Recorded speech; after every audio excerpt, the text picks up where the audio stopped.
Mendel का हमने क्या करा, डाई हाइब्रिड क्रॉस करा, उसमें अलग अलग प्रकार के क्या आए हैं, अभी विविधताएं आई हैं। जैसे कि हमने क्या देखे, नए देखे, हमने लंबा और झुर्रीदार देखा, है ना, और हमने देखा बौना और गोलाकार, जो 3:3 में थे। तो यहाँ पर मतलब क्या आई हैं, तो यहाँ पर क्या आई, विभिन्नताएं, अलग विशिष्ट लक्षण आए हैं। ठीक है, तो ये क्यों आए हैं, तो क्वेश्चन यही है कि यहाँ अलग प्रकार के लक्षण जैसे लंबा, झुर्रीदार, बौना, गोलाकार, ये क्यों आते हैं। तो इसे मेंडल ने क्या करा है, अपने डाई हाइब्रिड क्रॉस के रिजल्ट में समझाया, जिससे क्या कहते हैं, स्वतंत्रता अपव्यूहन का नियम बोलते हैं, लॉ ऑफ इंडिपेंडेंट एजर्टमेंट। ठीक है, एजर्टमेंट क्या होता है, ये लॉ ऑफ इंडिपेंडेंट एजर्टमेंट, एजॉर्टमेंट क्या होता है, स्वतंत्रता अपव्यूहन का नियम।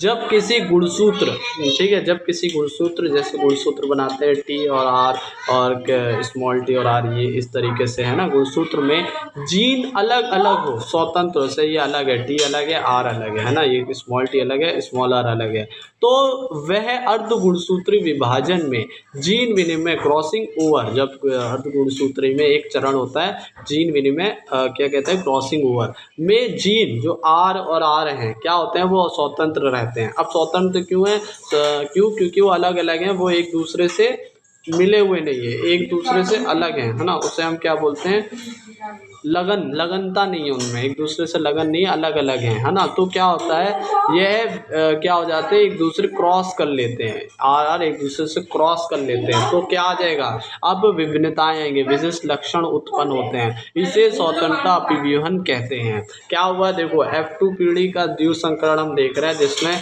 कैपिटल टी, कैपिटल आर है, और स्मॉल टी और स्मॉल आर, तो इनके युग्मक बने कौन कौन से, कैपिटल टी और आर, और एक बना स्मॉल टी और स्मॉल आर। अब क्या होता है, अब देखो जब अर्ध गुणसूत्री विभाजन होता है तो उससे क्या होता है, इनमें जब जीन विनिमय एक चरण आएगा तो उसमें ये स्मॉल आर और कैपिटल आर ये आपस में एक दूसरे गुणसूत्रों में चले जाएंगे, तो क्या हो जाएगा, कैपिटल टी और स्मॉल आर एक युग्मक बन जाएगा, और स्मॉल टी और कैपिटल आर एक युग्मक बन जाएगा। तो यहाँ पर विशिष्ट अब विभिन्नताएं आ गई हैं, ठीक है ना, तो विभिन्नताएं आ गई, ठीक है ना।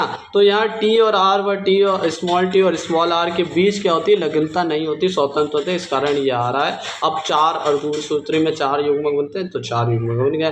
तथा लैंगिक जनन में विभिन्नताएं अर्धगुणसूत्री विभाजन में होती है ना, कि जीन विनिमय, क्रॉसिंग ओवर के कारण आती है, जिससे नए प्रकार के युग्मक बनते हैं, जैसे नए प्रकार के युग्मक बने, और ये किसको दर्शाएंगे, जैसे कि कैपिटल टी और स्मॉल आर किसको दर्शा रहे हैं, लंबेपन को और झुर्रीदार को, और स्मॉल टी और कैपिटल आर किसको दर्शा रहे हैं, बौनेपन को और गोलाकार को, जो हमारे उसमें आए थे। तो ये इससे होता है, ठीक है ना, जब क्रॉसिंग ओवर होती है। अब देखो भाई, तथा लैंगिक, हाँ ये हो गया। अपव्यूहन क्या होता है, एजॉर्टमेंट क्या होता है, किसी के साथ जुड़ना, जैसे आर आर के साथ जुड़ रहे हैं, अपव्यूहन हो रहा है ना, जुड़ना, एजॉर्टमेंट। अब डीएनए के उस भाग को क्या कहते हैं जिसमें प्रोटीन संश्लेषण होता है। अब देखो यही डीएनए जो जीन है, इसके अंदर जीन रहता है, डीएनए उसे कहते हैं, डीएनए की इकाई जीन होती है, तो ये आगे जाके आरएनए बनाता है, और यही आगे जाके प्रोटीन का संश्लेषण करते हैं, ठीक है ना।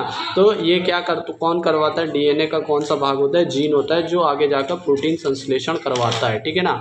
अब हम देखेंगे कुछ और क्रॉसिंग, है ना, कौन कौन से क्रॉस देखेंगे। सबसे पहले हम देखेंगे बैक क्रॉस क्या होता है। बैक क्रॉस क्या होता है, जब हम F1 को जनक से क्रॉस करवाते हैं, बैक मतलब कि पुराना, मतलब पीछे का क्रॉस करवा रहे हैं, मतलब कि हम जनक से क्रॉस करवा रहे हैं F1 पीढ़ी का, F1 पीढ़ी को जनक से करवा रहे हैं। अब दो जनक हैं हमारे पास, एक तो है कौन से, एक युग्मक है, समयुग्मनज है, और एक विषम युग्मक है। तो हम सब युग्मक के साथ जब हम कराते हैं, ठीक है, कैपिटल टी प्रभावी है, सॉरी एक प्रभावी और एक अप्रभावी, दोनों तो समयुग्मक ही है, ठीक है, और एक प्रभावी एक अप्रभावी है। तो अगर हम प्रभावी जीन से करवा रहे हैं F1 पीढ़ी का, तो उसे हम कहते हैं आउट क्रॉस, ठीक है, क्या कहते हैं हम, आउट क्रॉस। और जब हम F1 पीढ़ी को अप्रभावी जीन से करवा रहे हैं, तो जनक से करवा रहे हैं, तो उसे हम क्या कहते हैं, टेस्ट क्रॉस, क्या कहते हैं, टेस्ट क्रॉस को परीक्षण क्रॉस, ठीक है, परीक्षण क्रॉस।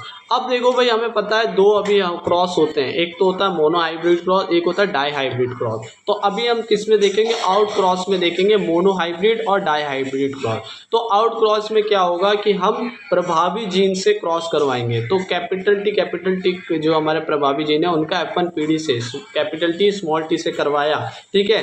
तो क्या होगा, देखो भाई, इससे तो एक ही कैपिटल टी युग्मक बनेगा, है ना, एक ही प्रकार का। इसमें दो प्रकार के बने, एक कैपिटल टी एक स्मॉल टी। तो जब ये कैपिटल टी तो लंबा होगा, और जब कैपिटल टी स्मॉल टी में ये भी लंबा होगा, मतलब ये कोई परिवर्तन नहीं आ रहा मोनो हाइब्रिड में। चलो डाई हाइब्रिड देख लेते हैं। इसमें दो हम क्या देखते हैं, लक्षणों को देखते हैं, ठीक है। तो दो लक्षण कौन से हमने ले लिया है, एक गोलाकार झुर्रीदार वाला और लंबा और बौने वाला ले लिया। तो capital T small T, capital R small R, जो हमारा क्या F1 पीढ़ी है उसका जब हम प्रभावी जीन कैपिटल टी और कैपिटल आर से करवाएं तो हमें क्या प्राप्त होगा, हमें 4 तरह के युग्मक प्राप्त होंगे। कौन कौन से, एक capital T capital are capital T और कैपिटल आर, फिर कैपिटल टी फिर कैपिटल टी फिर कैपिटल आर। तो मतलब कि सारे लंबे हैं और गोलाकार है। तो यहाँ भी मतलब कि फिनोटाइप में कोई भी अनुपात नहीं देखने को मिलता है, तथा आउट क्रॉस में क्या होता है, कोई फिनोटाइप अनुपात नहीं होता है, नहीं आता है। इसीलिए ये इतना इम्पोर्टेंट नहीं है, पर पढ़ते हैं। अब दूसरा इम्पोर्टेंट, सबसे ज़्यादा इम्पोर्टेंट है, ये कौन सा है, टेस्ट क्रॉस, परीक्षण क्रॉस। क्या होता है, पहले तो इसमें मोनो हाइब्रिड क्रॉस करवाया, अप्रभावी जीन से होता है, F1 पीढ़ी का अप्रभावी जीन। तो capital T small T F1 पीढ़ी को स्मॉल टी अप्रभावी जीन से, इसके जनक से करवाया है, प्रभावी जनक से, तो प्राप्त होता है। इसके दो युग्मक बनेंगे, इसका एक मिलेगा, तो मिलकर क्या हो जाता है, एक तो बनेगा कैपिटल टी स्मॉल टी, एक बनेगा स्मॉल टी। तो एक लंबा होगा एक बौना होगा, मतलब फिनोटाइप आएगा क्या, 1:1। इसी तरीके से डाई हाइब्रिड टेस्ट क्रॉस में क्या होगा, हम क्या लेंगे, दो लक्षणों को देखेंगे। तो हम क्या ले रहे हैं, गोलाकार झुर्रीदार वाला भी ले रहे हैं। तो जब हम इसको अप्रभावी जीन के स्मॉल टी स्मॉल आर से capital T small T capital R small R से करवाते हैं, तो क्या होगा, 4 तरह के युग्मक बनेंगे, जिसमें क्या होगा, कैपिटल टी स्मॉल टी और कैपिटल आर स्मॉल आर। इस तरीके से मतलब हम कर सकते हैं। दो मेथड है हमारे पास, एक तो हम इस तरीके से क्रॉस वाला कर लें, है ना, वेब वाला कर लें, या हम पुनिट स्क्वायर मेथड से भी कर सकते हैं। तो यहाँ पर एक तो लाल के लंबा और गोल मिलेगा, लंबा और गोलाकार, फिर लंबा और झुर्रीदार मिलेगा, फिर बौना और गोलाकार, और फिर बौना और झुर्रीदार मिलेगा। मतलब यहाँ पर क्या आ रही है, परिवर्तन आ रहा है, यहाँ पर क्या आ रहा है, परिवर्तन आ रहा है, जब हम किससे करवा रहे हैं, अप्रभावी जनक से करवा रहे हैं F1 पीढ़ी का।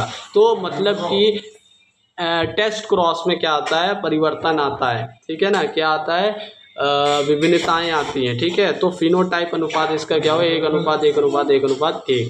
तो दोनों में 1:1 अनुपात आ रहे हैं। तो फिनोटाइप अनुपात आता है टेस्ट क्रॉस में अप्रभावी में, ठीक है ना, अप्रभावी जनक से जब हम करवाते हैं। तो ये इसलिए इम्पोर्टेंट है क्योंकि इसमें विभिन्नताएं आ रही हैं।